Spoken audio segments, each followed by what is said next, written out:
بسم اللہ الرحمن الرحیم۔ السلام علیکم۔ لیاقت علی چٹھا کے بارے میں مزید معلومات سامنے آتی جا رہی ہیں۔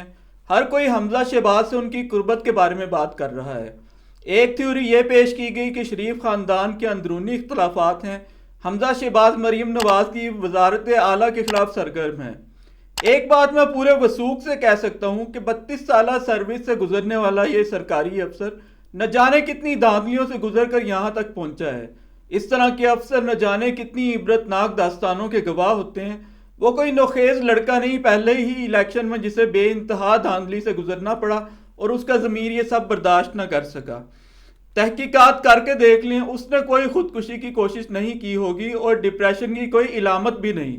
بہترین سوٹ، شیو، بات کرنے کا انداز، پھر کوئی حمزہ شہباز یا شریف خاندان کا قریبی افسر ہو اور دھاندلی دیکھ کر مرنے والا ہو جائے، کم از کم میں یہ تھیوری نہیں خرید سکتا۔ بات کچھ اور ہی ہے جو صرف تحقیقات سے پتہ چل سکتی ہے۔ افسوس اس بات کا ہے کہ تحقیقات کرنے والے خود متنازع ہو چکے۔ انتخابات کے دوران ایک ایک قدم اس طرح اٹھایا گیا کہ انتخابات منعقد ہونے سے پہلے ہی انتہائی متنازع ہو چکے تھے۔ میں نے اپنی زندگی میں کئی انتخابات دیکھے، لیکن اس الیکشن جیسی پری پول ریگنگ میں نے کبھی نہیں دیکھی۔ خود چیف جسٹس بلہ چھین کر سب سے بڑی ریگنگ کے ذمہ دار ہیں، یا تو ساری سیاسی پارٹیوں سے ان کے نشان چھینے جاتے۔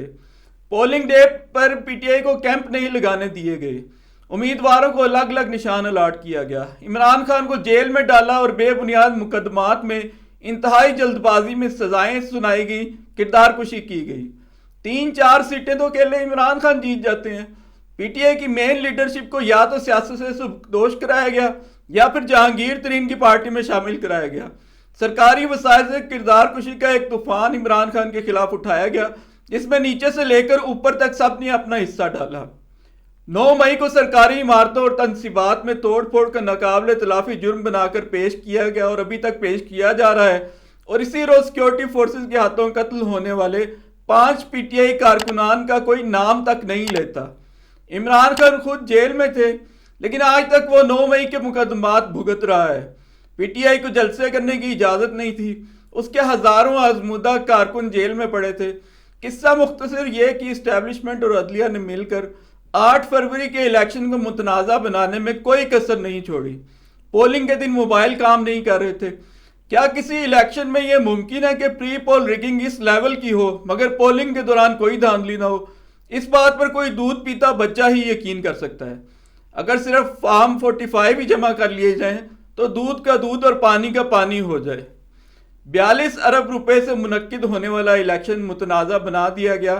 متنازع بنا دینے والے وہی تھے جو عمران خان کو نشان عبرت بنانے پر تلے تھے، اور اب الیکشن رزلٹ دیکھ کر سوچ رہے ہیں کہ یہ کیا ہوا۔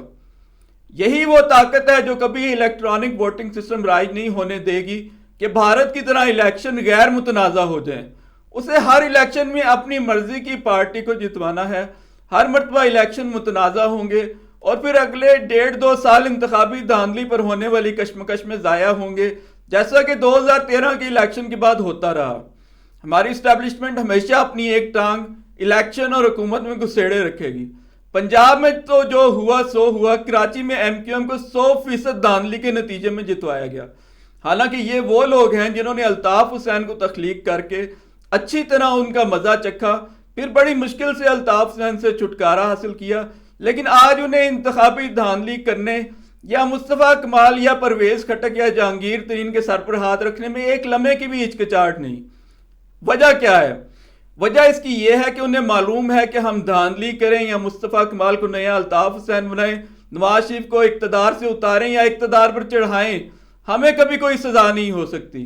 قرآن کہتا ہے وَلَكُمْ فِي الْقِصَاصِ حَيَاةٌ يَا أُولِي الْأَلْبَابِ، اے اہل دانش، تمہارے لیے قصاص میں زندگی ہے۔ مجرم کو جب سزا نہیں دی جائے گی تو اگلے جرم کو روکا جا سکتا ہے، اور نہ مزید لوگوں کو جرم میں انوالو ہونے سے روکا جا سکتا ہے۔ اور رسالت مآب صلی اللہ علیہ وآلہ وسلم نے ارشاد فرمایا تھا کہ تباہ ہو گئیں وہ قومیں جو اپنے کمزوروں کو سزا دیتی اور طاقتوروں کو معاف کر دیتی ہیں۔ کیا ہم نے اپنے طاقتوروں کو معاف نہیں کر دیا؟ کیا شریف خاندان کے سارے گناہ، سارے کیسز، زرداری صاحب کے سارے گناہ معاف نہیں کر دیے گئے؟ ابھی 2 سال پہلے جن کی فائلیں اسٹیبلشمنٹ کے افسر لوگوں کو دکھایا کرتے تھے کہ کتنے پکے کرپشن کے ثبوت موجود ہیں، مقصود چپراسی کا اکاؤنٹ نمبر اور بینک سٹیٹمنٹ موجود ہے کہ کس طرح اربوں روپے اس کے اکاؤنٹ میں آتے جاتے رہے. زرداری صاحب کے پیسے کس طرح فالودے اور ریڑی والے کے اکاؤنٹ میں آتے جاتے رہے. ایان علی کس کے پیسے لے کر جا رہی تھی. پھر اس کو گرفتار کرنے والے کے ساتھ کیا ہوا, مقصود چپڑاسی کے ساتھ کیا ہوا. مجھے تو لیاقت علی چٹھا کے یہ الفاظ نہیں بھولتے. اس نے کہا فوج نے ٹھیک الیکشن کرائے. اس کا یہ فکرہ ہی اس طرح آنکھیں کھول دیتا ہے کہ آدھی بات تو فوراً ہی سمجھ میں آ جاتی ہے. کیا کھسیانی بلی مکمل شکست کے بعد اب لیاقت علی چٹھا کی صورت میں کھمبا نوچ رہی ہے, نیا پلان لے کر حاضر ہوئی ہے. صرف تحقیقات سے پتہ چل سکتا ہے, اور تحقیقات کرنے والے خود اسٹیبلشمنٹ کے ہاتھوں استعمال ہو رہے ہیں. اسٹیبلشمنٹ چونکہ ایونٹس تخلیق کر سکتی ہے, اس لیے وہ روزانہ ایک نیا پیاز تجزیہ کاروں کے سامنے رکھ دیتی ہے کہ بیٹھے سے چھیلتے رہیں اور تجزیہ کرتے رہیں. یہ تو وہ ملک ہے جس میں جنرل اسد درانی نے اپنے منہ سے مانا کہ میں نے سیاستدانوں میں رقوم اپنے ہاتھوں سے تقسیم کی. عابدہ حسین سمیت کچھ سیاستدان مانے کہ انہوں نے رقوم لی, اس کے باوجود کسی کو سزا نہیں دے گی. یہ تو وہ ملک ہے کہ طاقتوروں کی سپورٹ سے منعقد ہونے والے دھرنے کا جائزہ لینے پر سپریم کورٹ کا وہ جج فارغ ہوتے ہوتے بچا جو آج کل ہمارا چیف جسٹس ہے. وہ خود بعد میں اسٹیبلشمنٹ کا اعلی کار بنا. کسی کو الیکشن متنازع بناتے ہوئے کسی قسم کا کوئی خوف اس لیے نہیں تھا کہ اس طرح کے معاملات پر کبھی کسی کو سزا ہوئی نہیں. ان کا پلان یہ تھا کہ پی ٹی آئی 10-15 سیٹیں لے گی تو اسے تحلیل کرنا آسان ہو جائے گا. انہیں یہ معلوم ہی نہیں تھا کہ کیا ہونے والا ہے. سب مزے میں ہے, کسی کی جیب سے کوئی پیسہ تھوڑا ہی جانا ہے کہ اسے پرواہ ہو. 42 ارب روپے تو قومی خزانے سے خرچ ہونا تھے. جب تک اس ملک میں سزائیں نافذ نہیں کی جائیں گی, آپ بے شک بیٹھ کر 100 سال منصوبہ بندی کرتے رہیں, قانون پاس کرتے رہیں, کوئی فائدہ نہیں. پہلی بات یہ ہے کہ اسٹیبلشمنٹ ریاست کے کسی بھی ستون کو اہم فیصلے کرنے ہی نہیں دے گی.